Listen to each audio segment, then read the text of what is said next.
Agnes मैलाउका की कहानी दिल दहला देने वाली है। एग्नेस मिलोका एक महिला थी, जुनून और एक अंतर्राष्ट्रीय गुफा खोजकर्ता। उनका जन्म 23 दिसंबर 1981 को ऑस्ट्रेलिया में हुआ था। Agnes potty open water, advanced open water और रेस्क्यू सीडीए एडवांस्ड गुफा जैसे प्रमाण पत्रों के साथ एक उच्च योग्य गोताखोर थी। टीडीआई, एडवांस ट्राइमिक्स और भी बहुत कुछ। वह कभी भी तकनीकी गोताखोर नहीं बनना चाहती थी, लेकिन उसने कहा कि सब कुछ अनायास ही हो गया।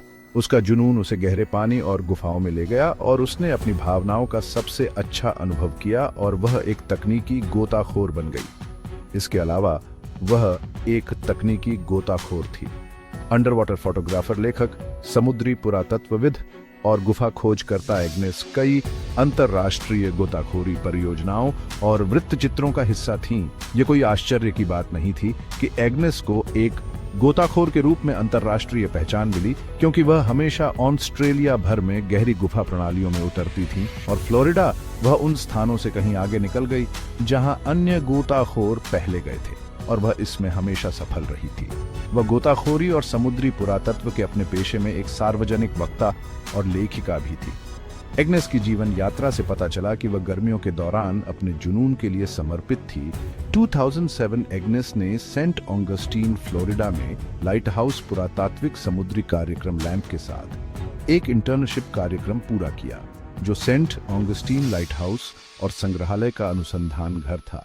एग्नेस ने ऐतिहासिक पुरातत्व उत्खनन में भाग लिया। शिपव्रेक साइट्स के इस काम ने उन्हें फ्लोरिडा डाइविंग से परिचित कराया, जहां उन्होंने व्यापक गुफा प्रणालियों की खोज की। गुफाओं की खोज एग्नेस के लिए एक जुनून बन गई, क्योंकि वह लगातार अज्ञात मार्गों की दृष्टि से मोहित हो गई थी और जहां वे ले गए थे वह नई गुफा प्रणालियों के मानचित्रण की खोज के लिए जानी जाती थी। सीमाएं, और सबसे महत्वपूर्ण बात यह है कि अपने कारनामों की छवियों के साथ घर लौटते हुए उसने इन छवियों को दुनिया के सामने प्रदर्शित किया, ताकि वे वह देख सकें जो उनकी अपनी आंखों से नहीं देखा जा सकता था। ग्लाइडर विश्वविद्यालय के स्नातक एग्नेस मिलोका को दुनिया में खींच लिया गया था। 2004 में माउंट गैम्बियर के पास पिक्कोनिनी तालाबों के तल में एक छेद देखने के बाद, गुफा में गोता लगाने के बाद, एग्नेस और जेम्स एरेंडेल ने एल्क नदी स्ट्रीमवे गुफा प्रणाली की खोज की। इसमें 4600 फीट 1400 मीटर के मार्ग हैं। इस गुफा में सबसे लंबे समय तक चलने वाला निरंतर धारा मार्ग बनने की क्षमता है।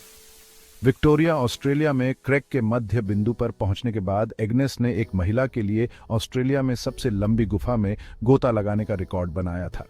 2009 में काकुबिटी के पास एक अभियान पर चैलेंज की। 2008 लाइन में उन्होंने डिस्कवरी चैनल जापान और 2008 में नेशनल ज्योग्राफिक नोवा टीवी अभियान जैसे कुछ टीवी चैनलों के साथ काम किया, और 2009 में वह उस अभियान का हिस्सा थी जो क्वींसलैंड, ऑस्ट्रेलिया में सिंकहोल्स की तलाश में थी। एग्नेस ने भी इस पर काम किया था। एक फोटोग्राफिक सहायक के रूप में बहामास की गुफाओं में नेशनल ज्योग्राफिक पत्रिका के अभियान में उन्होंने 13,000 फीट से अधिक 4,000 मीटर की दूरी तय की कई गुफा प्रणालियों में रेखा, जिनमें से सबसे महत्वपूर्ण बपतिस्मा देने वाला वसंत उर्फ मिशन था।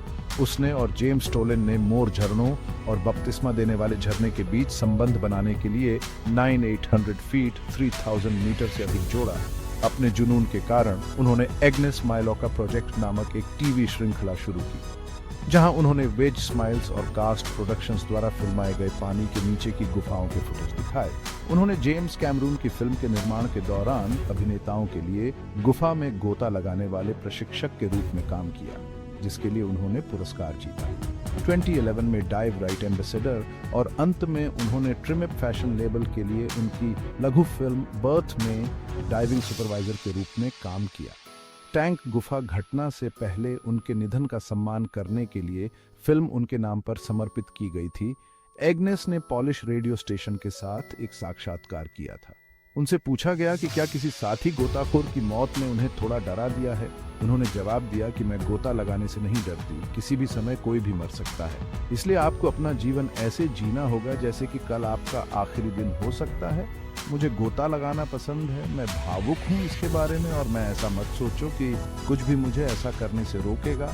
दुर्भाग्य से हर चरम खेल में जोखिम होते हैं, खतरे होते हैं, यह हमेशा काम नहीं करता है। लेकिन आप न केवल एक गोता लगाने के लिए बल्कि कई वर्षों तक गोता लगाने के लिए हर संभव प्रयास करते हैं। यही है आखिर।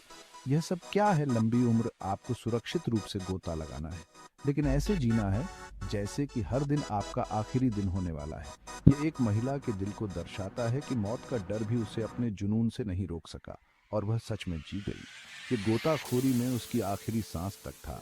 दुर्भाग्यपूर्ण घटना के बारे में सुनने के बाद कई लोग यह निष्कर्ष निकालेंगे कि एग्नेस पहली बार टैंक गुफा में गई थी। हालांकि ऐसा नहीं था कि उसने अतीत में कई बार टैंक गुफा की खोज की थी, और उसने गुफा प्रणाली के बारे में भी लिखा था और इसे मुकुट रत्न कहा था। हालांकि क्षेत्र की सभी गुफाओं के बारे में उन्होंने कहा कि गुफा प्रणाली इतनी जटिल थी कि इसकी तुलना जंगली मकड़ी के जाले से की जा सकती है। इसका सार यह था कि इच्छुक गुफा गोताखोरों को उनके अभियान के दौरान टैंक गुफा में नेविगेट करते समय बेहद सावधान रहने की चेतावनी दी गई थी।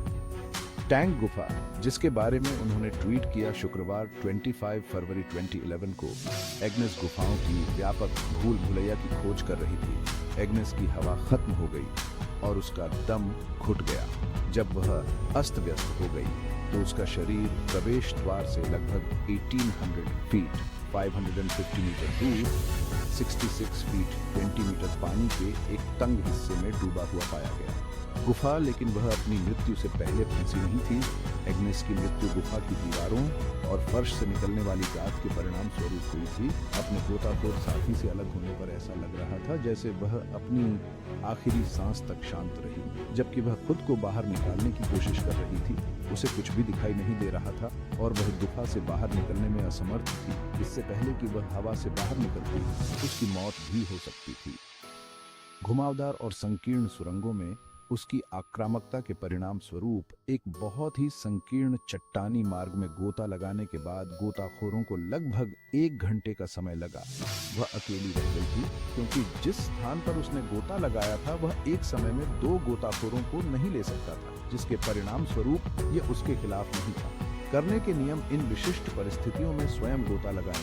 रविवार 27 फरवरी को लगभग 1.45 बजे पीड़िता के लापता होने की सूचना मिली। उसके साथ ही गोताखोरों ने उसके शरीर को बरामद करने से पहले बहुत मेहनत की। उसके द्वारा ली गई अतीत की एक वीडियो रिकॉर्ड की गई, जिससे रिट्रीवर टीम को उम्मीद जगी। जैसा कि कुछ लोगों ने सुझाव दिया कि पृथ्वी के ऊपर ड्रिलिंग किए बिना उसके शरीर को ढूंढना, गोताखोरों ने गुफा के प्रवेश द्वार से एक दिशा निर्देश का उपयोग करके खुद को जोड़ा।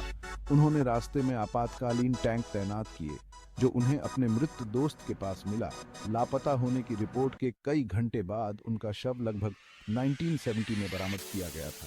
रिट्रीवर टीम द्वारा गुफा प्रणाली में 600 मीटर की दूरी तक पैर, जिसमें उसका गोताखोरी मित्र डॉ हैरिस भी शामिल था। हम इस वीडियो को देखने के लिए आपको धन्यवाद देना चाहते हैं। यदि आपको गोता लगाते हुए देखने में आनंद आया हो तो लाइक बटन पर क्लिक करें।